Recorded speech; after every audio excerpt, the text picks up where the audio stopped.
work for it, ride for it, I'ma organize for it, stay up in the night and in the morning I'ma rise for it, heart for it, mind for it, ears for it, eyes for it, peace and a place on this earth for me and mine for it, work for it, ride for it, I'ma organize for it, stay up in the night and in the morning I'ma rise for it, heart for it, mind for it, ears for it, eyes for it, peace and a place on this earth for me and mine for it.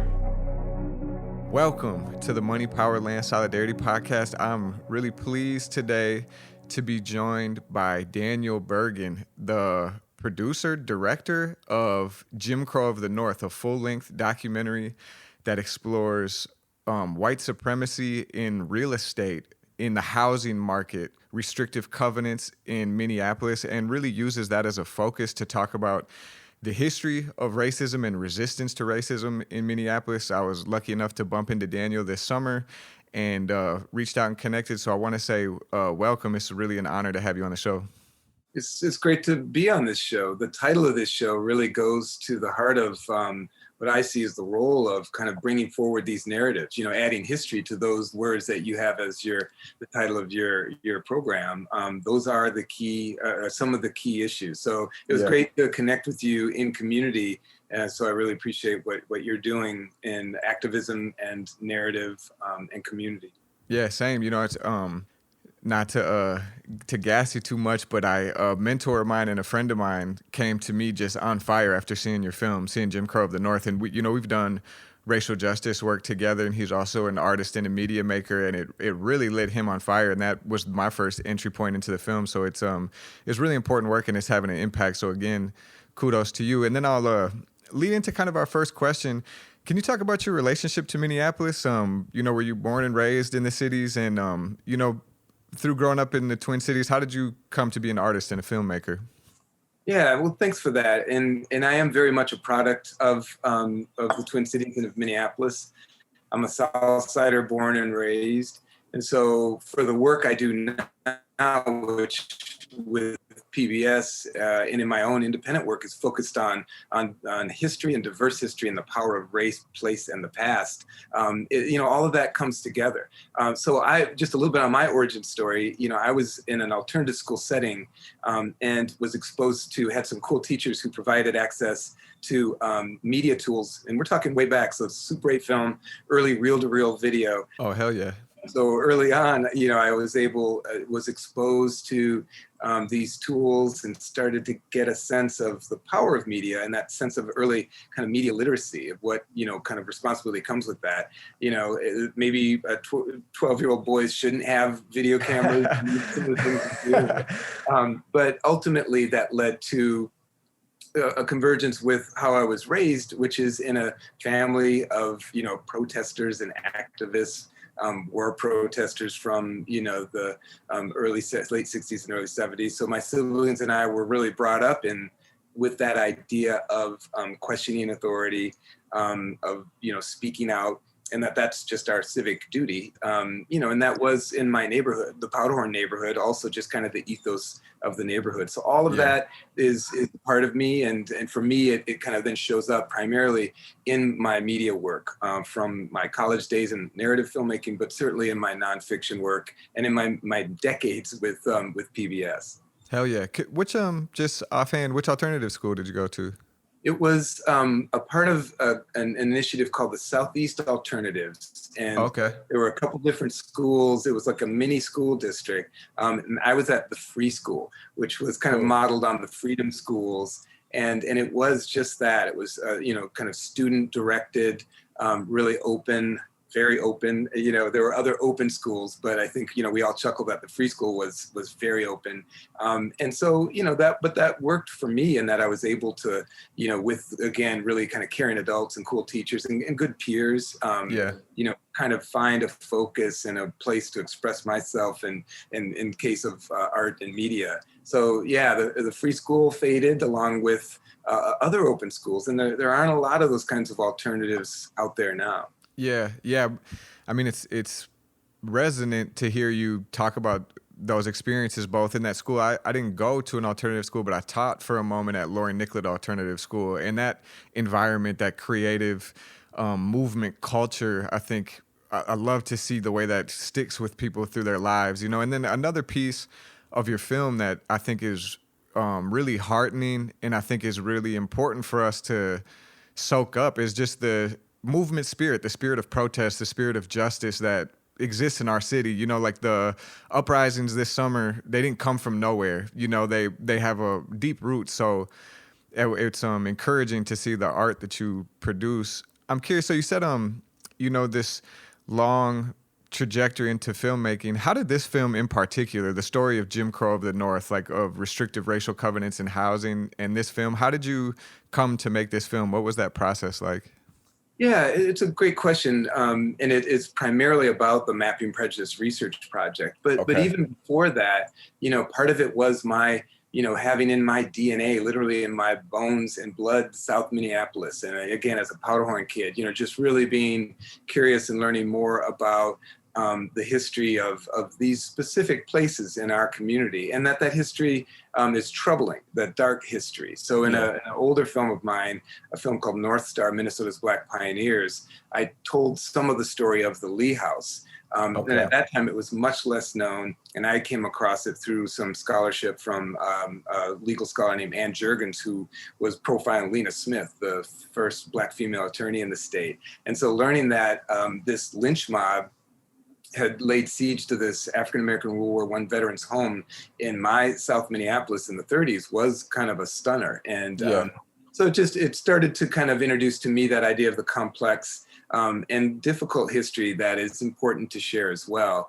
And then a few years ago, I also did a story with a researcher named Heidi Alsman, and she was one of the kids who were paired in the Hale Field pairings, the first intentional pairing or integration of schools in South Minneapolis. And so learning from her and then later working with her on that particular history, you know, that's where I was introduced to the idea of restrictive covenants, because, you know, the segregation that we saw with these two schools on either side of the Minnehaha Creek was driven primarily by these covenants. So then years later, when my friend, the activist, awesome scholar, Kirsten Delegard and her team from Mapping Prejudice started to kind of move that project along, and we were talking, and I thought, this is exactly what we need to be doing at Twin Cities PBS. Is, you know, I love to lift up the asset framed narratives as seen in North Star, really these powerful biographies of powerful, diverse people from our past, but we need to know that history as well. I had worked on Slavery by Another Name at Twin Cities PBS with Doug Blackman and adapting his book about neo-slavery in America. And so, you know, this was in that vein. I thought, this feels like Slavery by Another Name and a story and a history that we need to know. And so we quickly kind of followed along with their research as they were in real time, and then also kind of was building on some of the history that they were learning and bringing in that narrative and those voices and those experiences. And what was, you know, a difficult doc to do in a lot of ways, but with my team at TPT, some amazing media artists, I think we were able to really breathe life into that story.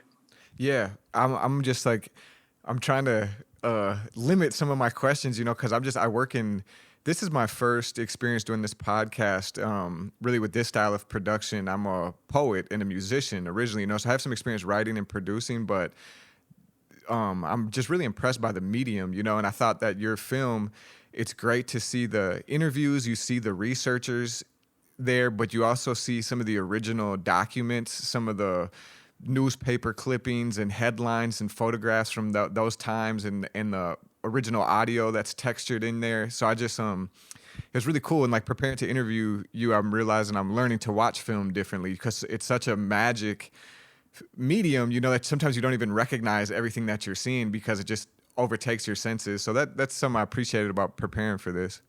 Yeah, that's a great way to describe it. And you know, magic isn't over-determined word. You know, that idea of it being a collective dream, you know, is something that I think Rick Burns, one of the PBS filmmakers of history documentaries, talks about that idea of the cinema and the collective dream that experience is. And there is something powerful about that kind of convergence of these different facets of storytelling. As a musician, you know, music being so crucial in that. other elements that come together to kind of create that emotional and visceral response, that really, we're learning more about the power of storytelling and triggering different, even responses in the brain, and the cortisol and the dopamine, these different reactions we have. And I think Jim Crow of the North, maybe not even, I don't even want to claim that we were thinking of all of that in the crafting, but I think I've seen in the many, many experiences of sharing it in community, how it takes people on that kind of emotional journey on what could be a cerebral and is a complicated story, but trying to keep that visceral human experience as part of that through the power of cinema. Yeah. And so I want to go back and talk about some of the particular stories that are in the film and use those stories to kind of lift up the history that's told in the film. Before we do that, I just want to kind of ground, because we've already used the word a couple of times. Could you explain, what is a restricted covenant? What does that mean? Yeah, good question. So a covenant is a contractual element in a real estate deed. So, what we learn is that these can be, and still are, sometimes about maybe design or building materials or the plot itself, and maybe how and where the house is placed. So covenants had always been a part of land and housing development. So restrictive covenants then are exclusionary aspects to those, and the racist restrictive covenants are just that. They're contract elements that say who can and can't occupy a space. And so because they're a part of the development of the land and the house, they're extremely powerful and had been extremely difficult to kind of weed out from the kind of the bones of place. So, but as you know, it's complicated. They're buried deep in the paperwork in the life of a house. And so over time, even though we were always aware of that, and there was always resistance, it was always hard to try and push back and ultimately try and render them inert and illegal. But so it is complicated. I'm appreciating you asking, but it's basically a contract about who can and can't occupy a space. Yeah. And that's why I think that the title is so apt, because it's literally Jim Crow, legal, contractual, whites only, segregation. I thought, I've seen the film a couple times and learned about restricted covenants as an adult. And what really, not really shocked, but just a moment of clarity I had is that as a child who had no idea about restricted covenants, but, understood as I developed that we lived in a racist society. But before I even had a lot of that language, we would speak about and knew block by block who was allowed where. If you were in Northeast Minneapolis, you didn't see people of color on the other side of Johnson, and you didn't see a lot of families I knew, white families wouldn't allow their children to go west of Central Avenue, or in Northeast Minneapolis has the whole Northeast Minneapolis was racially segregated, and there's a deep history of racism there. But what I started to understand is that these really specific, sharp, block by block racial boundaries were written into the real estate code, into the legal contracts. And it really did play out that way. I'm curious, for you growing up in South Minneapolis, did you have moments like that making this film, or was that your experience in South Minneapolis too, as far as certain blocks people knew not to go, kind of, It's a great question. I mean, I feel like I might not have even pushed at those boundaries geographically and on my bike and in my days. And, so I didn't experience it until maybe going Northeast. And Jake, what was the joke? And I know they have one in every city, but what's the longest bridge in the world? It's the Plymouth Avenue Bridge, because it connects Poland and Africa. I mean, I don't know how you heard it when you were young, but that's how I heard it from. That's exactly. We have a episode of our podcast called "The Longest Bridge" that's specifically about that, and I heard it with the Plymouth Avenue Bridge, the Broadway Bridge, the Lowry Bridge. But that's exactly right. That was, ever present in my upbringing. That attitude and that joke itself. Yeah. And that we become, the enforcers of these boundaries and barriers that we learn about and sense. And sometimes, though, that we, being folks who aren't even in covenanted homes or neighborhoods, but it's some of the white supremacy that emerges. And then, so these neighborhoods are patrolled with that in mind, even if, and I would suspect, and we could check the Map and Prejudice map, that not a lot of Northeast is covenanted because it's so working class. I don't know, but that it would still be patrolled in that same way by people, by police, as kind of barriers to some folks. To your question, one of the more visceral experiences I had was actually crossing the river for a football game into St. Paul, and maybe I won't name the high school, but I had never heard the N-word that much in that short a time as I did on that day. But so I didn't really, venture out of that kind of liberal bastion that is Powderhorn neighborhood in that part of South Minneapolis. And so for that, and maybe again, there was a reason for that, but so I didn't really experience some of that personally. Wow. So in this dynamic, and I guess just to name, and I think we'll maybe talk about it more explicitly as we move through, but I have to orient myself because I think even though I talk about it a lot, the podcast is, driven by a desire to organize white supremacy out of existence. But we live in a grotesque nation, this history, like the idea that, we might look in horror at Nazi Germany or apartheid South Africa, but to think right here in Minneapolis, Minnesota, we had legalized segregation, racial oppression, and not only legalized, but enforced by mob violence. And you talk about this story of Madison Jackson. Madison Jackson was a black man with his family who purchased a home in the Prospect Park neighborhood in Southeast Minneapolis. At the time, I think, it was considered a really desirable place to live. And this was before legalized segregation, before restricted covenants. And this became a race war, a flashpoint for violence because white neighbors organized to try to intimidate the Jacksons out of that home. Could you talk about that story a little bit? Just like how you came to know about that story and anything you think is important for how that story kind of led to the proliferation of these restricted covenants. Absolutely. And, this really is credited to the Mapping Prejudice research team, Penny Peterson, Kirsten Delagarde, Kevin Erman Solberg, and Denise Pike and others who, were, while they were working on their map, were really cognizant of the need to populate that map with kind of lived experience. And so when they kind of discovered, and Penny talks about in their documentary, this idea of this mob scene, this potential lynch mob in Prospect Park, followed by, the implementation of the covenants, that's a pretty compelling connection. But I'm glad you underscored that because it goes to a couple of the themes that, we try and surface in the film and that are important to know from the history. And that's, first of all, just, Madison Jackson, this Black family, just kind of knowing that that's a part of the idea, the hope of the North, of a place like Minneapolis and St. Paul is opportunity.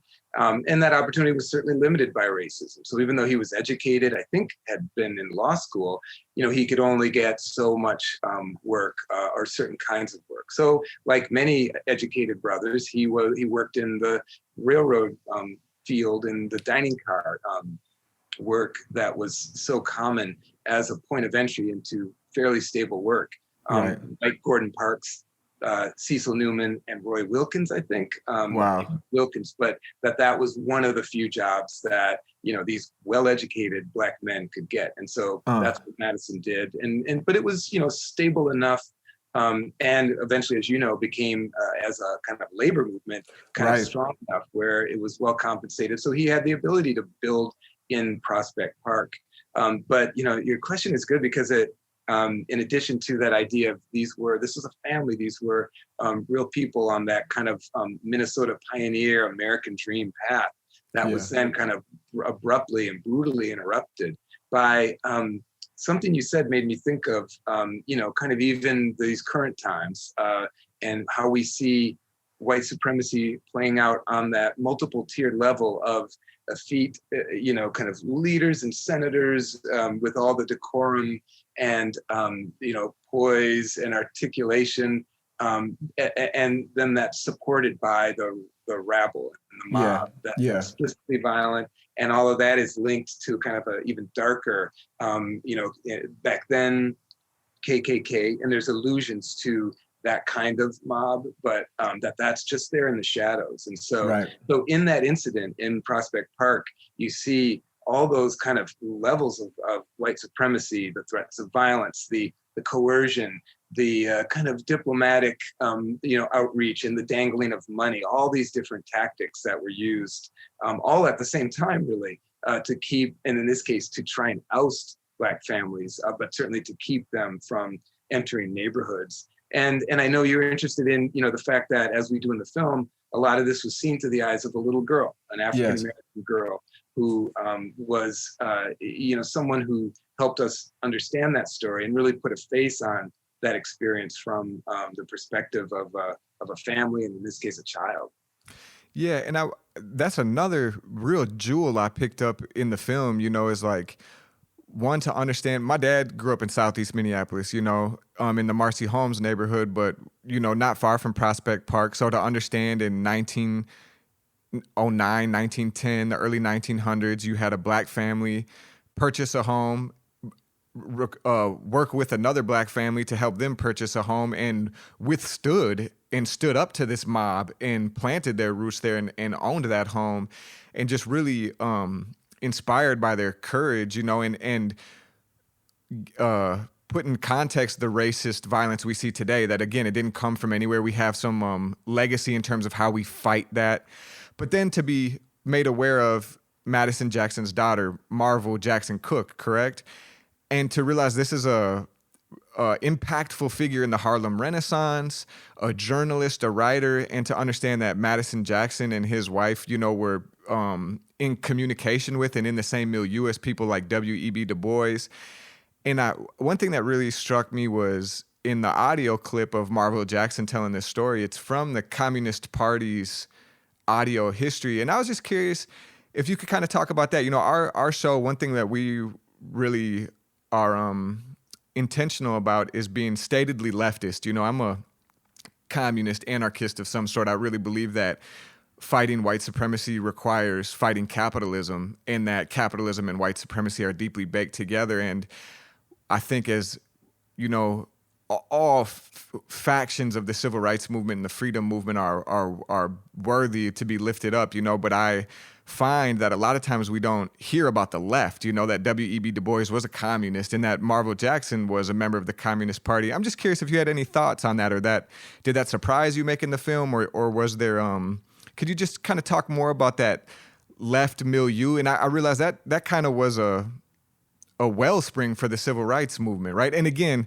like you mentioned, the Pullman Porters, A. Philip Randolph, legendary Black socialist labor leader, organized the Pullman Porters. So I just, again, I guess kudos to the film for lifting up that history, and curious if you have anything to add there. It's important history. It is history. It's good scholarship, Jake. And so you're right to underscore that. I think, today, as in other eras, and in a range of communities, including the African-American community, we might show some of that history, just because of the optics of the contemporary lens. Right. I'm seeing over my shoulder my man, Paul Robeson. Hey, a hero. And just that idea of African-American artists, and African-American leaders from different eras certainly were looking for allyship, as we talk about today, and found it in the Communist Party. They found it in Soviet Russia. I mean, this is, again, my daughters might scratch their heads at that a little bit, but just knowing the history and the oppression, right. that's not surprising. And so right. that Marvel Cook, that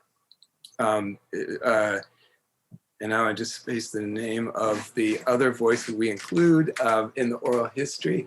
Nelson Perry, sorry. Nelson Perry yes. was a card-carrying member and a revolutionary in the explicit sense of that word. Also an Army veteran and a World War II veteran and a Southsider. That's a real aspect of early century African-American activism. So you're right to underscore that. And it was, I think, kind of interesting for my producer, Katie O'Rourke, to get the release form signed by the Communist Party. That was kind of fun and different. Yeah. But that's important to note, that's where, in a way, that mob, maybe pushed Marvel in part, is, yes. where else would she go? Where could she push back, and how, and with whom? So we need to understand that as part of her history. I like you, the aspect of her being a journalist who also had these radical kind of political leanings, and how those two things played out. She was amazing. I knew of her name because it's a dope name too, you know, Marvel Jackson. Yeah, hell yeah. And so I had known of her for years, but when the Mapping Prejudice team, and specifically I think some of the women scholars, really kind of lifted her up, and when I would ask about her to other scholars, like African-American scholars like Dr. Lewis, who's in the film, you know, their eyes light up. And this idea of Marvel's seminal reporting called The Bronx Slave Market, and her really shining a light on labor and exploitation, specifically Black women.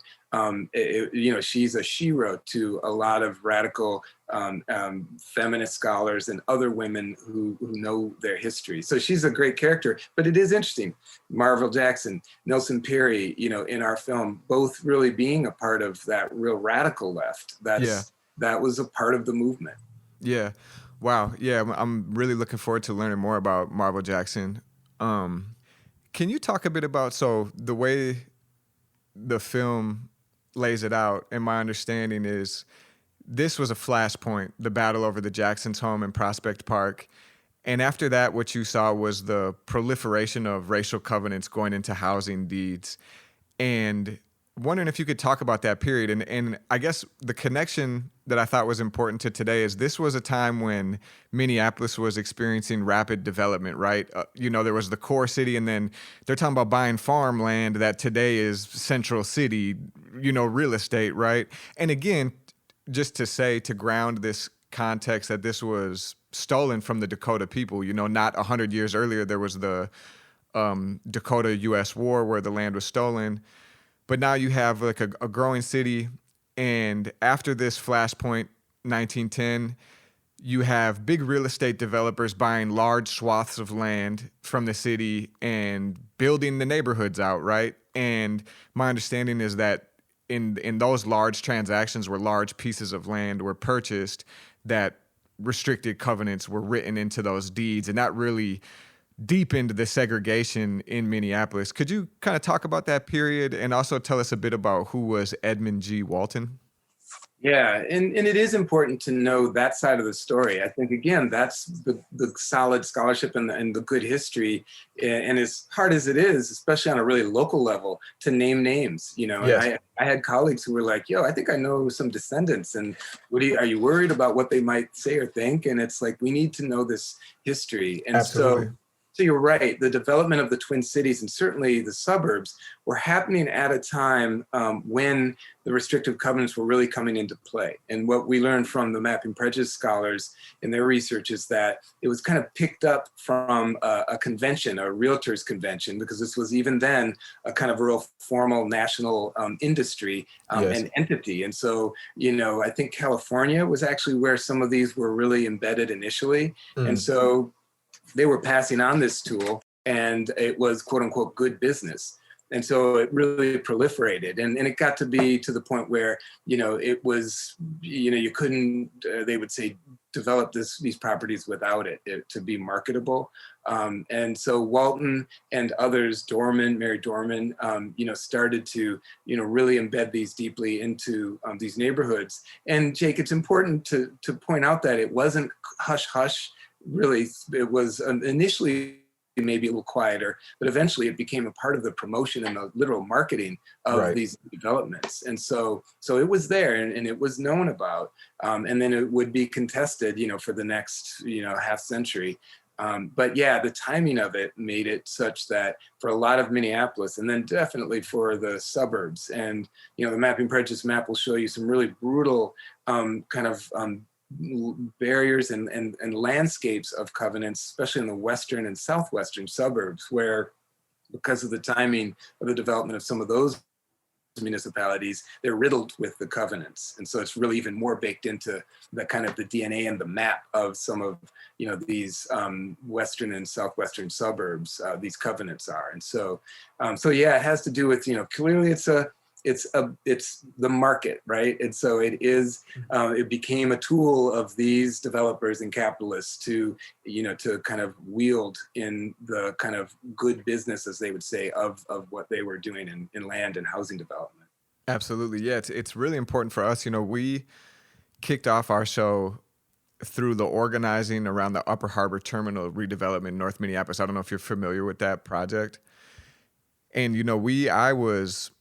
I've been following that project for many years, since my, mid 20s. I'm 35 now. And I was really watching the way that Northeast Minneapolis was being gentrified, and the way that the riverfront in particular was a channel for investment in areas that were formerly working class, and the areas of Northeast Minneapolis that were the most multiracial, areas that were even predominantly people of color, were becoming bought out, flipped. A lot of the families I knew from those neighborhoods pushed out to the suburbs, and then realizing like, okay, you have 48 acres of land in North Minneapolis, and the wealthiest white people in the state given an exclusive rights to develop a no competition bid, and just really wanting to pick apart the way that real estate and white supremacy and capitalism work together. And this history is really important to understand, that it was deliberate policy, both from the public sector and the private sector, that built wealth through the white household and explicitly barred wealth building for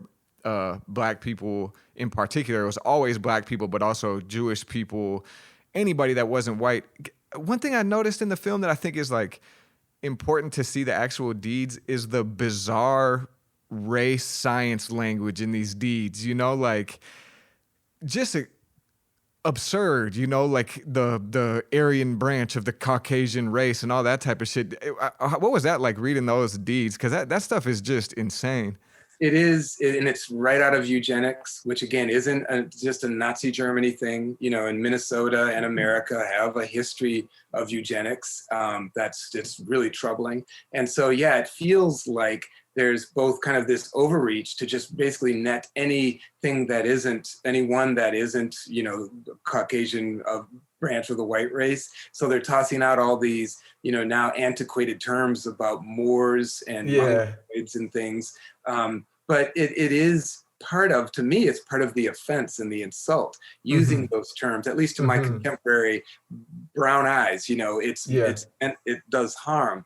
But it's brutal. And I'm glad you asked, because certainly in the film, and definitely in the Mapping Prejudice Research Project, the idea of, especially white folks, all these amazing volunteers who've helped fill out that map, thousands of volunteers, mostly white, to look into the screen and read those words makes it, it's not like a picture of a lynch mob or a Tulsa race riots, but it's real, it's irrefutable, it's data, it's racist, it's damaging, and there it is in black and white to see, and then to be documented. And so that experience of folks like you and others and myself seeing those words is powerful, in that it's kind of this unflinching reality. And so making the film, we're staring at it, and certainly my editor, Carrie Clark, kind of creating this amazing kind of cinema art out of the kind of boring, tedious deeds and words, but really bringing forward some of the dark power of those words as they were used, and knowing how they were wielded, as you allude to, by other sectors. And it is a complicated history. That's one of the challenges, is it's not as easy as, desegregate Central High in Little Rock. It's complicated, it's multi-sector, it's public and private. And we need to kind of be conversant in all those things that I'm not totally conversant in, to understand how it did the damage it did in terms of suppressing Black wealth, enhancing white wealth, and seeing them creating the disparities that we see today in Minnesota, some of the worst in the nation. Absolutely. And I think I was really meditating on those words, and I agree that the way that it's worked into the cinematography really makes it stand out. Is I think sometimes for the younger generations, how do we be explicitly anti-racist and to name the brutal racist history in this country, and also go to the core and reject all those racist pseudosciences, to understand that there is no such thing as race difference between human beings, and that there's centuries of scientific literature that tried to create these different categories. Like even when I hear, when people ask me, are you Caucasian? I have to step back and ask them, what is a Caucasian? What does that mean? And when you realize that that is a completely made up category that refers to the Caucasus Mountains where my ancestors never came from, and to really like both acknowledge that race is a real social reality, but that biologically it's a fallacy and it doesn't exist. And like to look at those goofy ass words, not to say that like it's humorous, but just the absurdity of it, I think is an opportunity to talk to young people to go back to that core truth that it doesn't mean that racism isn't real or that race isn't real. We don't have to deal explicitly with it, but don't internalize those things. There is no difference in race between human beings. Yeah, that's right. And I'm glad you say that. I was involved with the development of the race exhibit at the Science Museum of Minnesota. Oh, wow. Wow. And we created some of the media components to that exhibit, which is kind of being refreshed now and toured the nation. But that was one of the main points because it came from the Science Museum and the American Anthropological Association. It was race is a myth. Let's talk about that, but also let's acknowledge all the damage that American constructs of race have done. And so that's been an invaluable tool. And it is interesting, just the power of words or the lack of power or clarity. I've often kind of wondered and winced a little bit, even when Black folk use the term Caucasian, because like you, I know enough to know that and being biracial and knowing how, my Irish American mother would flinch at being associated with that it isn't helpful. And I often hear it, as we do from Black folks as an attempt at grace and, magnanimity by trying to maybe say something other than white. But yeah, we need to kind of shake off all of those kind of anachronistic terms. And we need to, as you said, acknowledge that race is a myth, but race and racism is extremely real and impacts all of us every day. Oh yeah. Yeah. One last, I guess, personal connection is, the history of eugenics. It brought something up reading this. I talked about my father's family. He was raised in Southeast Minneapolis, and they moved to Minneapolis when my father was very young because the eugenics movement was so strong in Stearns County, Minnesota, where my grandparents had ended up, raising their family, and both my grandparents were blind and they were poor, and there was a effort to sterilize my grandmother against her will, and it was actually some good-hearted people in the church that helped them move to Minneapolis to kind of escape that mob mentality, and that's another connection, that as we look at the specter of Trumpism and kind of the resurgent right wing, that like this Nazi ideology has embers that are still burning in Minnesota that are real and that we have to get really serious about stomping out. So that was another connection I saw in the film.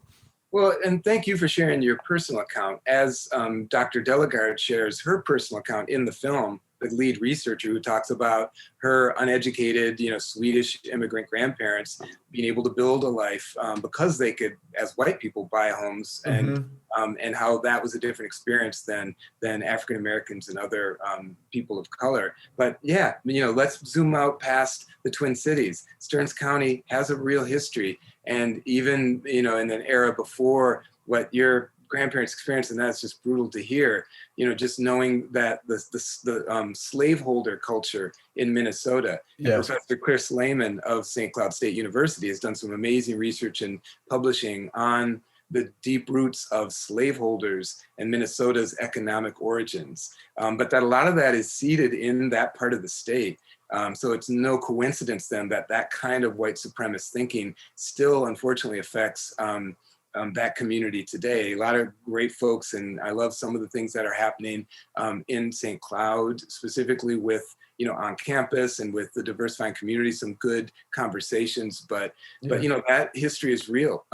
Jane Grey Swissum, the abolitionist, and unfortunately kind of horrible anti-indigenous pioneer, but she was an abolitionist, and so she was having this kind of battle with one of these kind of slave supporters, empowerers in that part of the state, who ultimately wrecked her press, because she was calling out Minnesotans who were very connected to slaveholding. And there's a document, Jake, that's important. in the birth of Minnesota in kind of a constitutional era when late 50s when the state was being formed. But there was a black code that was being pushed to try and have a black law, and you have these in other places, that every African-American who came to Minnesota would have to post a bond of a couple $100s to guarantee good conduct. That's a part of the origins of our state, along with this kind of really activist abolitionist streak. Yeah. It's always been a part of Minnesota, and I don't want to lose that. And people sometimes want to kind of push that back in order to bring up the dark history, but we need to understand that it's both. Amen. Yeah, I have a little bit of knowledge about that history in Stearns County and the history of slaveholding, but I got to look into it more. I really appreciate you sharing that with our audience, and maybe we'll follow up and try to share more of that information. I wanted to turn towards another one of these flashpoints, another story that was raised to the surface in the film, and that's of the Lee family on 46th and Columbus. Another situation where a black family purchased a home and then was greeted by mob violence and, racist pressure to try to push them out of the neighborhood. Could you tell us a little bit about who was the Lee family and how did that story unfold?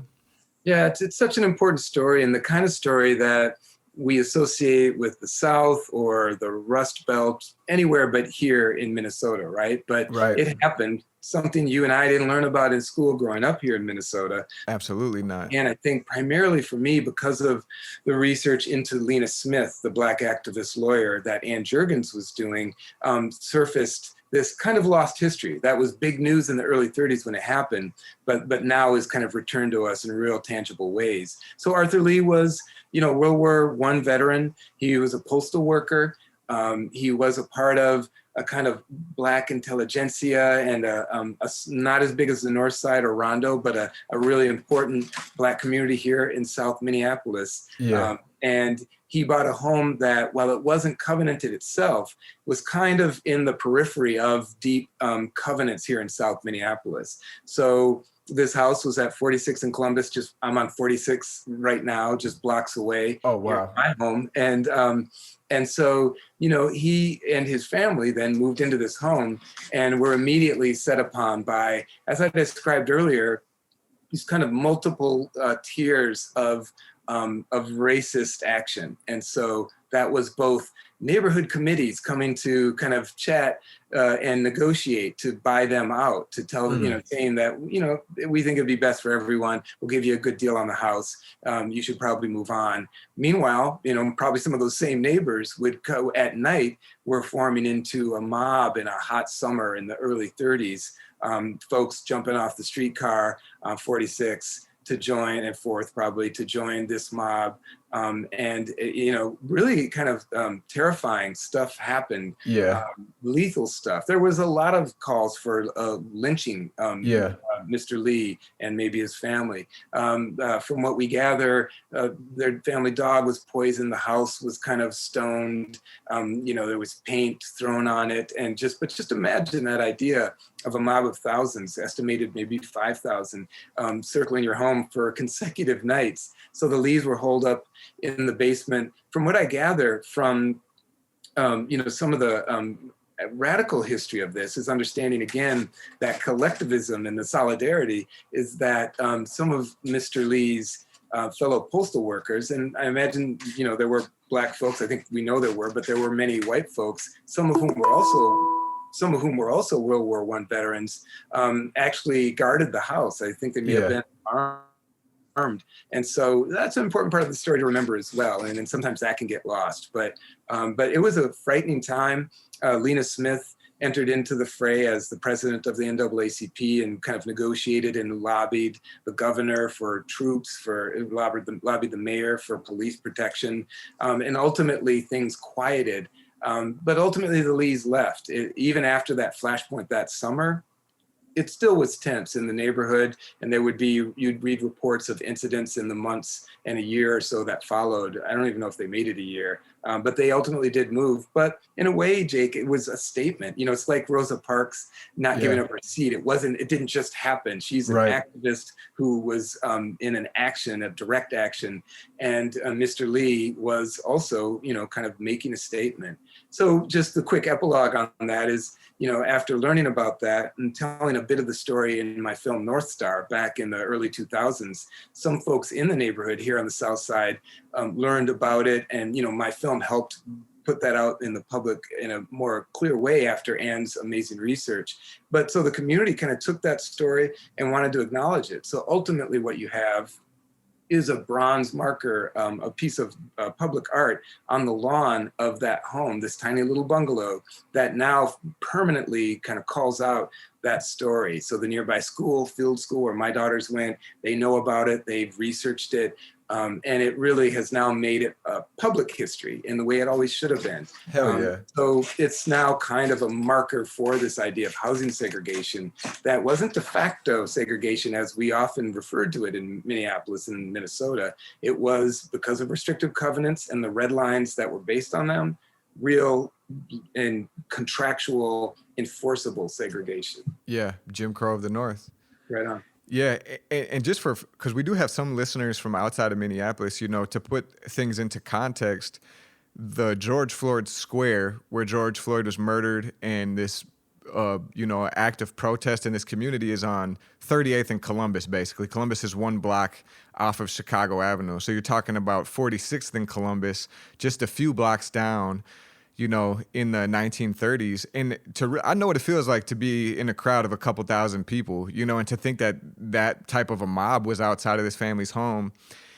And I really appreciated you. I had heard of the Lee family story before I met you this summer, but you added the dimension to the story that I thought was really important of this multiracial group of postal workers who were there defending the family. And just one of the pieces that really runs through the whole film that I want to lift up is just the courage and the bravery of Black Americans and these families, you know, who stood through these ignorant mobs and these violent mobs, and against all these odds stood strong, you know. And you taught me a lot this summer in the brief time we had together of like the real rich culture then that came out of the South Minneapolis neighborhoods and all these impactful leaders. And another window I had into that, I think that is the legacy of folks like the Lee family, is I was fortunate enough to do some work over the years with the Martin Luther King Jr. Legacy Council at King Park in South Minneapolis.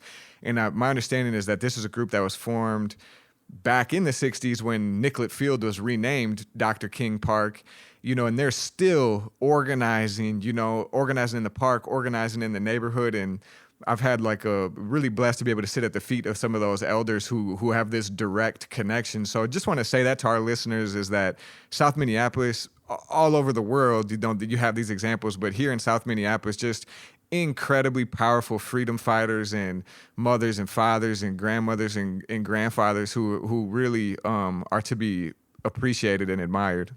Wow, that's beautiful. Thank you. And you're absolutely right to celebrate them. Many of whom still with us, many who aren't.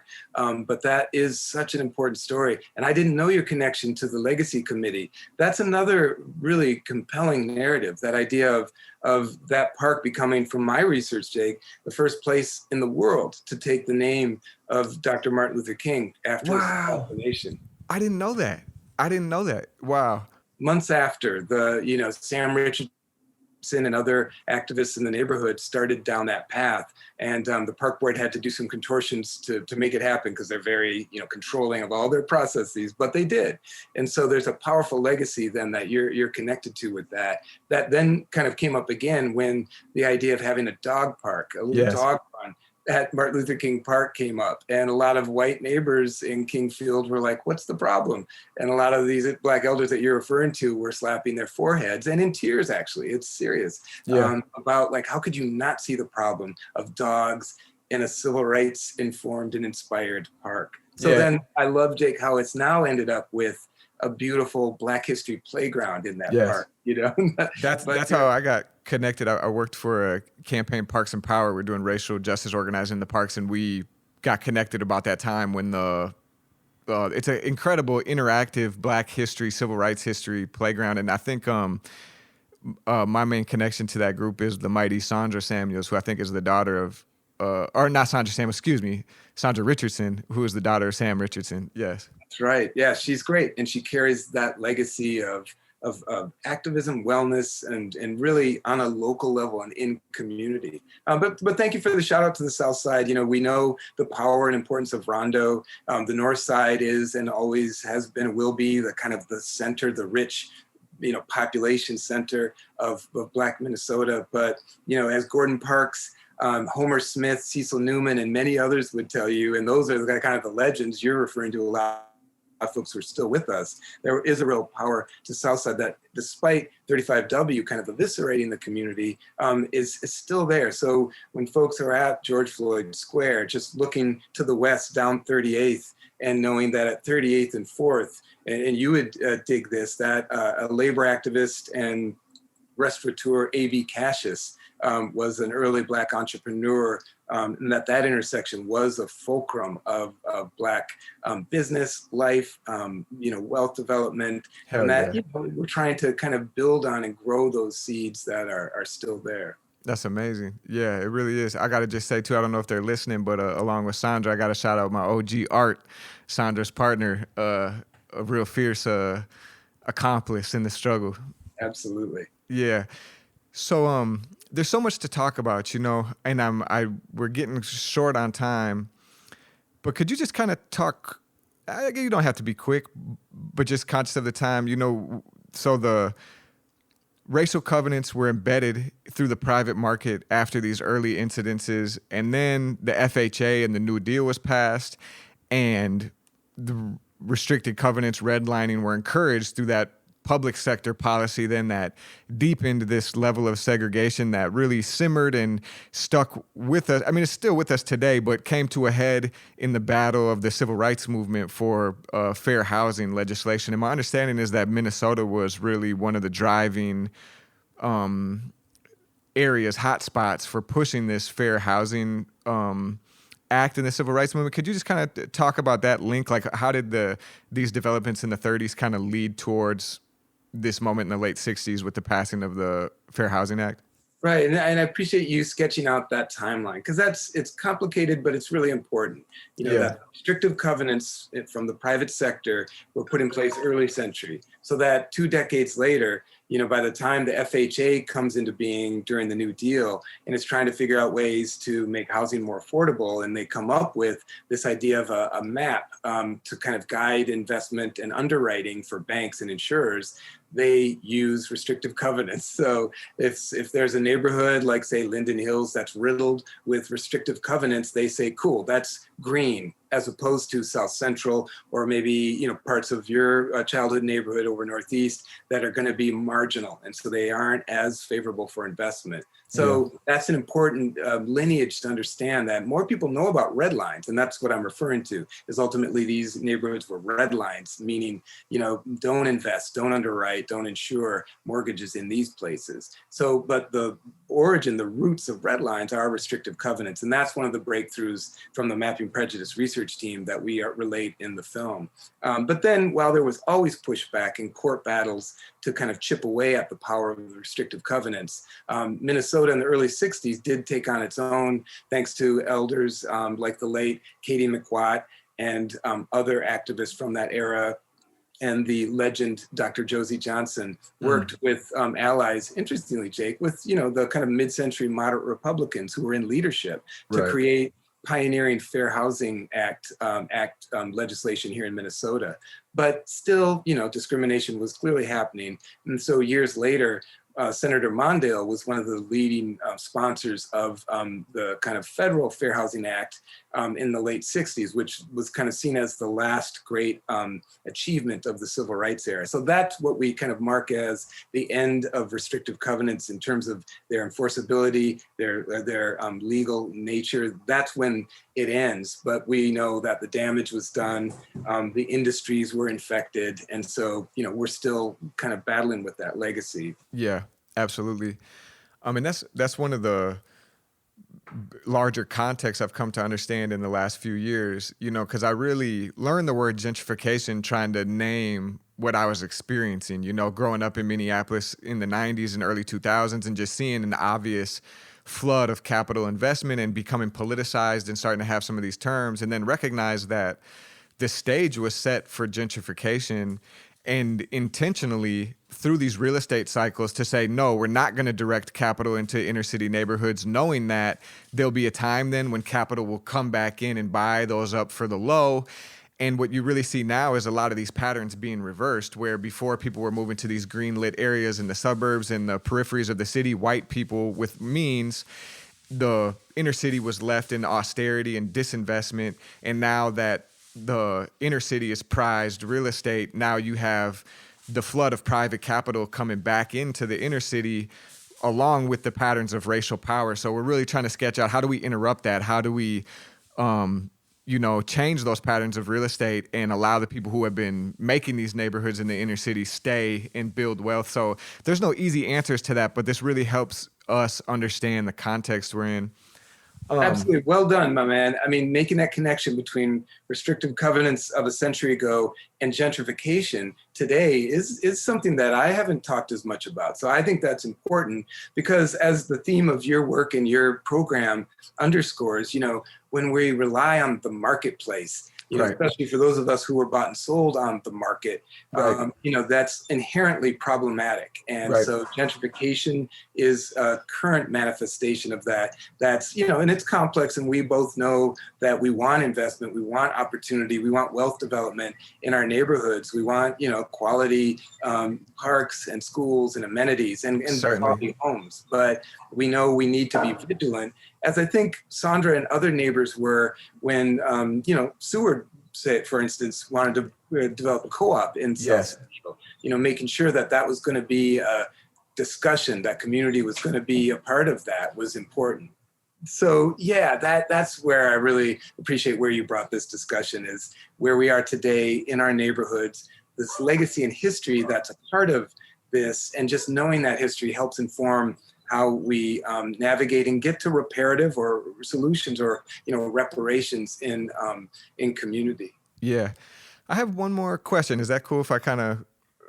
Yeah, please. Cool. And to set the stage, you and I met each other this summer, you know, right on Columbus at the park right next to George Floyd Square in an organizing project by a mutual friend, comrade of ours, who was bringing people together in this moment of uprising, you know, when the police had murdered George Floyd and the city was standing up, and then we were dealing with the threat of right-wing backlash and right-wing violence against us.